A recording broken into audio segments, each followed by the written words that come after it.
Welcome to my world. Another day, another time, another period to acquire knowledge. Health is wealth, knowledge is power. Today's topic shall dwell on elephantiasis, and it is titled Elephantiasis versus Podoconiosis. Many people, I'm sure, have not heard of podoconiosis, and it has to do with non-filarial elephantiasis. Elephantiasis is also a problem that many of us are not aware of the causative agent, all how to avoid it, the risk factors, and the diagnosis, the laboratory involvement. So all these I shall present in the slide section. Just hang on. But at the moment, let us press the like button, subscribe, even press the notification bell so that you are notified always, and the quality of my production will continue to be top notch. Hang on. Elephantiasis versus podoconiosis. Outline, objective, case study, introduction, causes, differentiation, diagnosis, prevention, and control.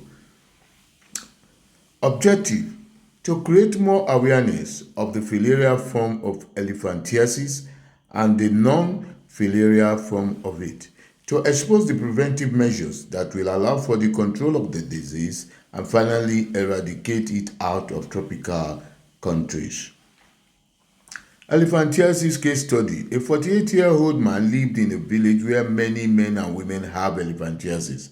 That is very obvious that he could get it. He first noticed swelling of his right leg when he was 19, and since that time he has had intermittent fever, which are part of the signs, 38 to 40 degrees centigrade, associated with red streak from his groin to the foot on both legs, both feet, and his scrotum are now chronically swollen.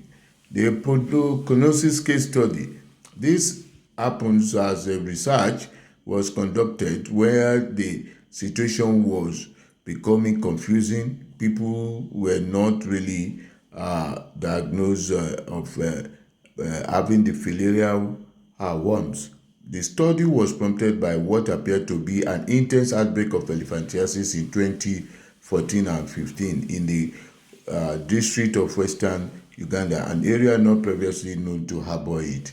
Scientists review medical history of 52 suspected, 50 conducted blood tests for absence of to rule out elephantiasis, and this is the typical elephantiasis situation.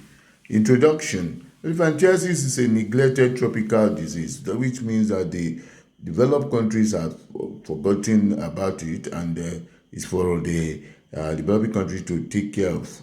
Caused mainly by parasitic threadworms that are transmitted by Culex mosquito, resulting in painful swelling of arms or legs, scrotum, breast, because of the blockage of the lymphatic. Podoconiosis, on the other hand, is a form of elephantiasis linked to people walking barefoot on volcanic soil, which contains tiny, sharp mineral crystals that present the causes. Elephantiasis is caused by microfilaria of Wucheria bancrofti and Bruguiera lemali. Infected individuals may suffer acute manifestations such as fever, rashes, esophageal, lymphangitis, lymphadenitis, and orchitis. Later, chronic obstructive changes caused by repeated episodes of lymphadenitis may block lymphatic, leading to hydrochloride and to the gross enlargement of breast, scrotum, and the limbs. This is where you can see the parts.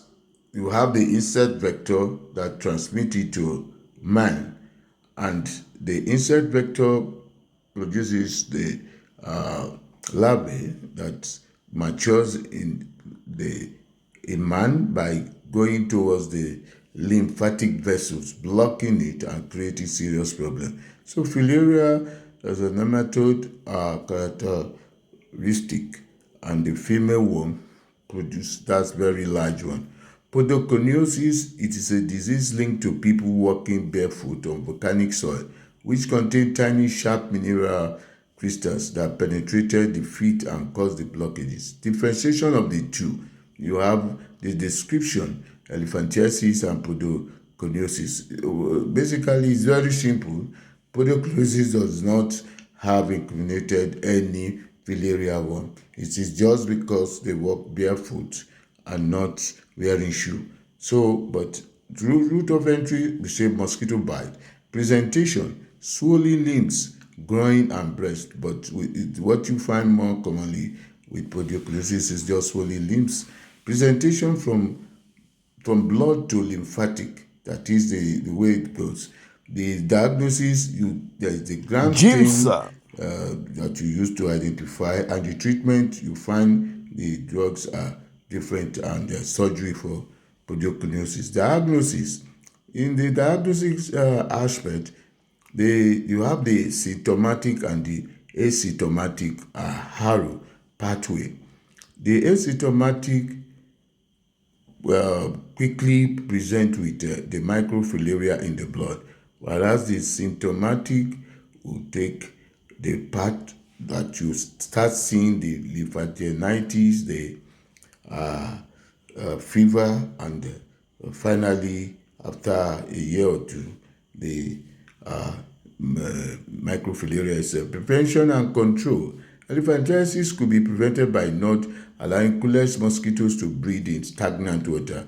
That means fumigations and what have you. It is supposed to be the duty of the public health service, where they really go about trying to make sure that the mosquito doesn't breed. Early clinical diagnosis is also very helpful, that when there is fever and stuff, you want to really do further laboratory tests.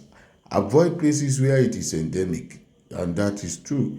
Podoconiosis is prevented by simple foot hygiene, like washing feet after work and wearing shoes. Also wearing feet at least 2 hours after